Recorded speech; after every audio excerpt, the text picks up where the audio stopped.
আসসালামু আলাইকুম প্রিয় দেশবাসী। আমি দেশবাসীকে উদ্দেশ্য করে কথা বলছি।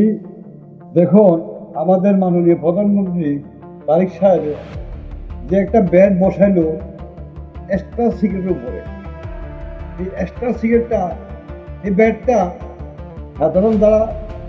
সাধারণ জনগণ ফুটপাতে দোকানদান করে বা যেখানে সেখানে দোকানদান করে, একটা এক্সট্রা সিগারেটে উনি এক কার্টন সিগারেটের মধ্যে 20 টাকা উনি ব্যাট দিন। এই ব্যাগটা যে তারা দোকানদার, খুচরা দোকানদার, ছোটখাটো দোকানদার, এদের দেওয়ার যোগ্যতা আছে কি না, উনি এই জিনিসটা খুঁটিয়ে না দেখি উনি ব্যাগটা বলেন। তো উনি এই ব্যাগটা এভাবে না দিয়া উনি বলতো যত দোকানদার আসো সবাই আমাকে কোনো ব্যাগ দেয়, আমরা ব্যাগ দিই। ঠিক আছে, এমনও দোকান আছে, এদের দোকানের ট্রেড লাইসেন্স আছে, প্রতি বছরকে বছর ইউনিয়ন পরিষদে তাদেরকে ট্যাক্স দেওয়া হয়। আচ্ছা যাক, ওটা সরকার যাচ্ছে আলাদা বিষয়। এখন বিষয় হলো সরকার প্রধান যে এই কাজটা করলেন, সাধারণ যারা দোকানদার আছে তাদের থেকে এই ট্যাক্সটা বসানো, যে মালিক লক্ষ লক্ষ কোটি টাকার যে মালিক সিগারেট কোম্পানি, এদের থেকে ট্যাক্সটা বসা নেই। সাধারণ যারা দোকানদারবাসী আছে এদেরকে ট্যাক্স বসে।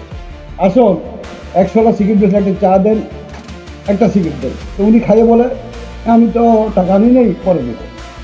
তা আমরা মাঝে মাঝে পাঠিয়ে বিক্রি করতে হয়। এখন এই কথা বলছি যে আমাদের খাবেন টাকা আছে কিনা, আমরা তো দোকানদার এরকম বেদব না, আমরা এভাবে বলি না। কাস্টমার আসছে, চা দেন, সিগারেট দিচ্ছি, পান দেন দিচ্ছি, ঠিক আছে।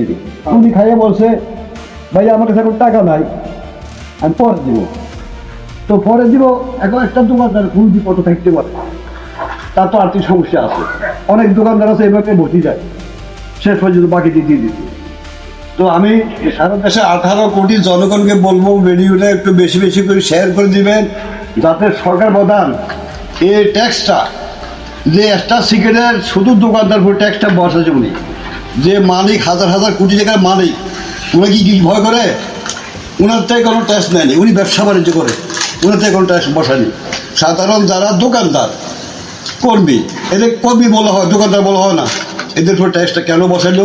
আমি চাই সরকার প্রধান এখন সময় আছে, এই ট্যাক্সটা দ্রুত উনি উদ্ধার করুক, যাতে সাধারণ জনগণ দোকানদার যারা আছে ফুটপাতে যেখানে সেখানে, যাতে এরা এই কর্ম করে, যে আপনি কোনো কর্ম দিতেছেন না, তাহলে একটা দোকানদান করে, একটা ব্যবসা বাণিজ্য করে তার পরিবার ছাড়া, অথবা সে নিজে চলে।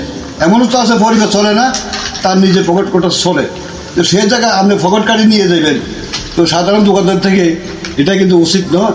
এখনও সময় আছে, আপনি দেশ বাঁচান, সাধারণ জনগণকে বাঁচান, সাধারণ জনগণ বাঁচান, যে আপনি দেশটা চালাতে পারেন, পরিচালিত করতে পারেন।